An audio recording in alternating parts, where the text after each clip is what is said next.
All right, so get ready, because we're going to be taking a deep dive into something really cool that you guys sent to us. Yeah. This research paper on behavioral coaching. And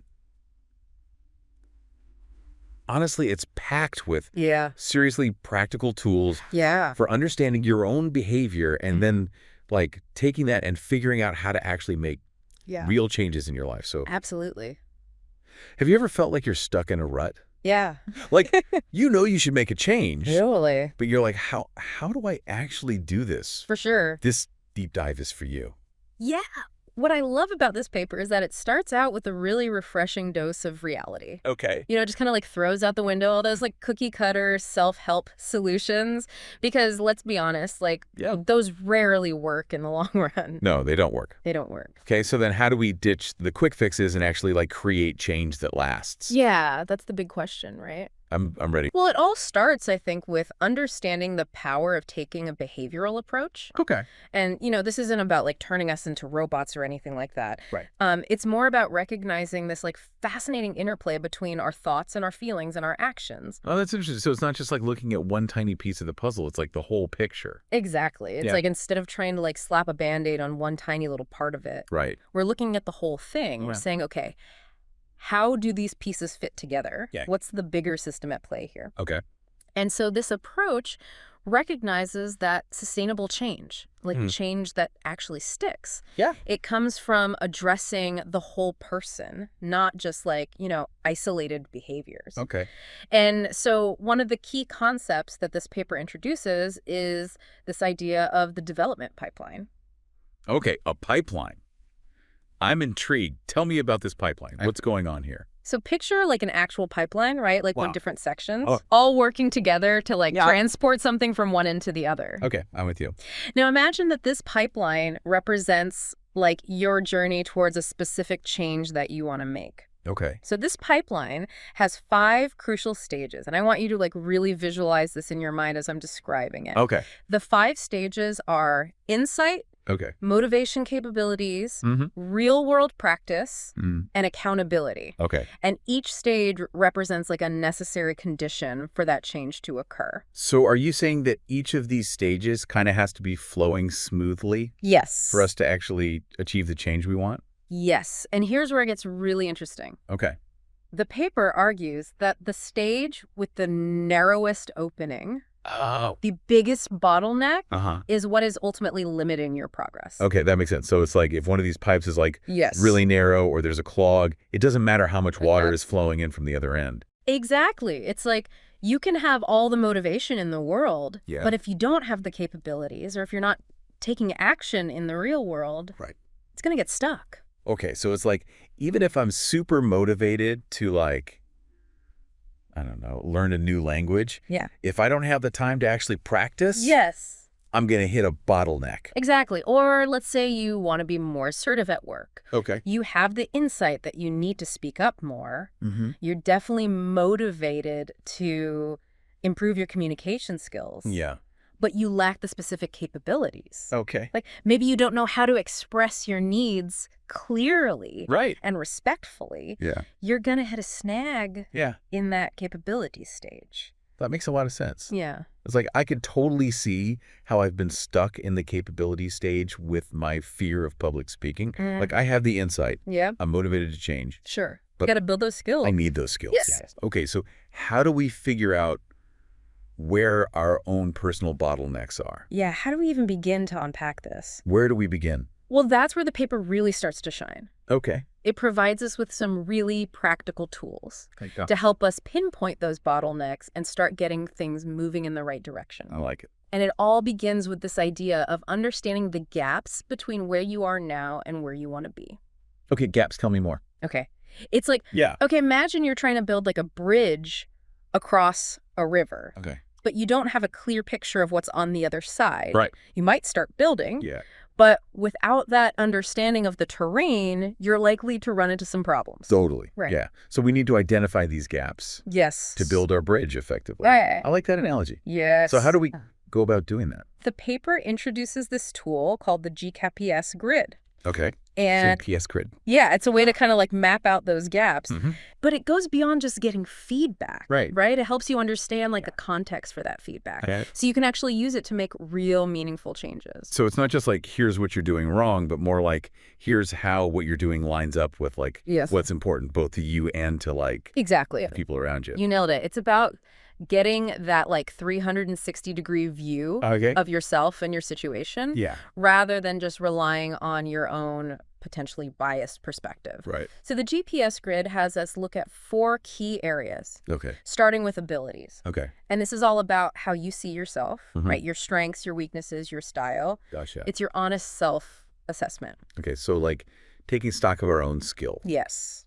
And, you know, the areas where we might need to grow. Exactly. Okay. All right. So what's next? Next, we dive into goals and values. Okay. And this is where things get really personal because it forces you to define what truly matters to you. Right. What are your core motivations? What are you ultimately striving for?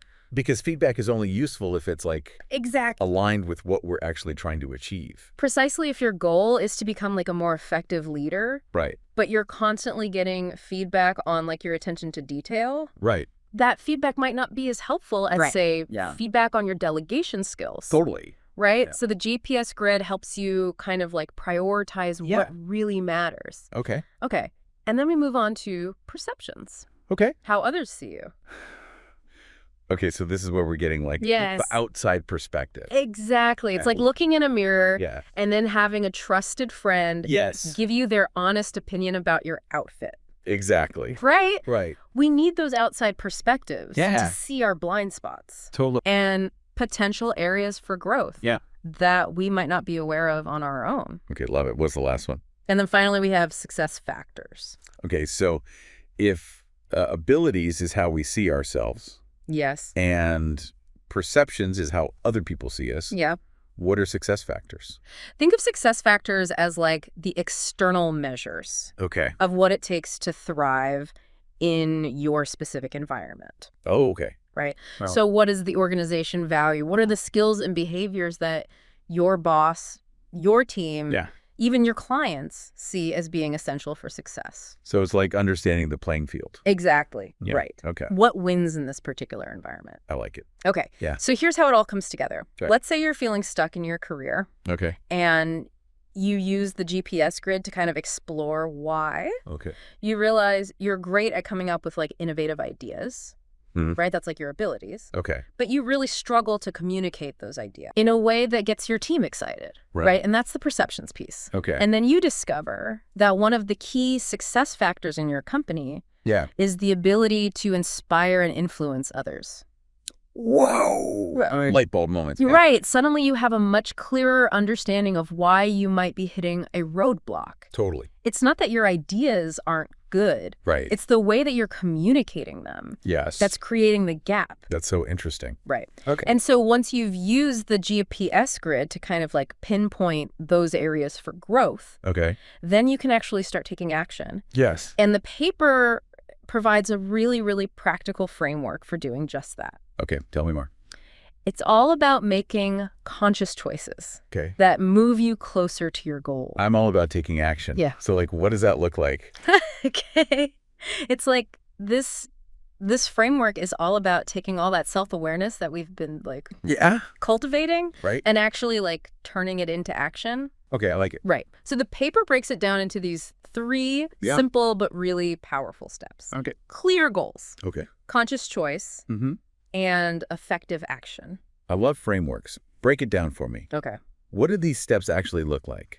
Okay, so first up, clear goals. Okay. And we're talking about like getting laser focused on what you actually want to achieve in a specific situation. Okay. And I want to emphasize that word specific because we're not talking about just like vague aspirations here. Right. We're talking about concrete, measurable outcomes. So instead of saying, I want to be better at public speaking, it's more like, at the next team meeting, I want to confidently present this project proposal and answer questions clearly.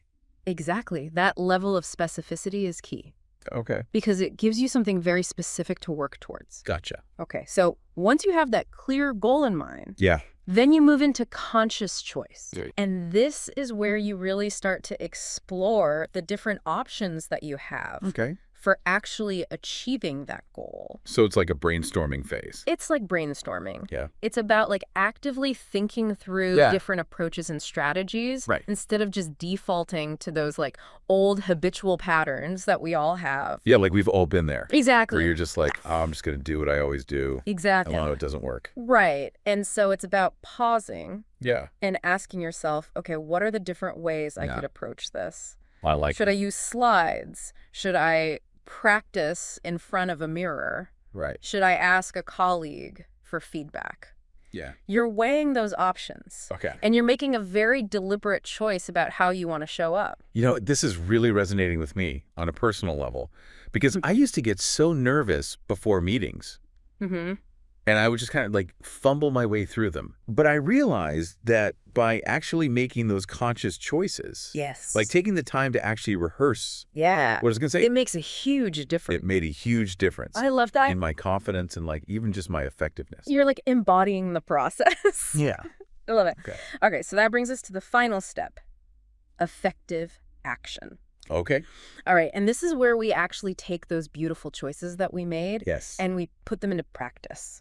Yes, love it. And it's so important to remember here that it's not about being perfect. Right. It's about being willing to experiment, to learn, and to adapt as you go. Because just like any new skill, it takes practice. Exactly. And the paper really emphasizes that. Yeah. Right? The importance of practicing, of reflecting, refining. Yeah. It's about being intentional with our actions. And viewing every experience, even the ones that we might initially perceive as failures, as opportunities for growth. I love that. Yeah. Because it's so true. We learn so much more from the things that don't go exactly as planned when we just like for sure knock it out of the park on the first try. Right. You don't learn anything when you just hit a home run every time. Exactly. I've got to strike out a few times to really understand like, okay, totally. What do I need to adjust? This whole approach is so empowering.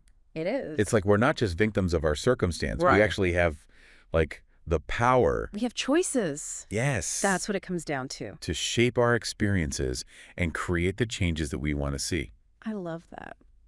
This paper is amazing. Yeah. Thank you so much for sharing it with me and walking us through it. Absolutely. It's been such a pleasure diving into this with you. I know I've learned a lot, and I'm sure our listeners have too. Me too. So if you had to leave our listeners with just one thing. Oh, that's a great question. What would it be? For me, I think it's the importance of self-reflection. Okay. Like really take the time to understand your own development pipeline. Okay. Where are you excelling? Where are you getting stuck? And once you have that clarity, then you can start to use these tools. Like the GPS grid, the clear goals framework, to bridge those gaps and actually create lasting change. Such a powerful message. We've only just scratched the surface of this paper today. We have. And we encourage you to explore it even further. Absolutely. What resonated most with you today? Yeah. What are you going to put into practice? I love it. Keep those questions in mind. Yes. As you move forward. And who knows what amazing transformations you'll unlock within yourself. You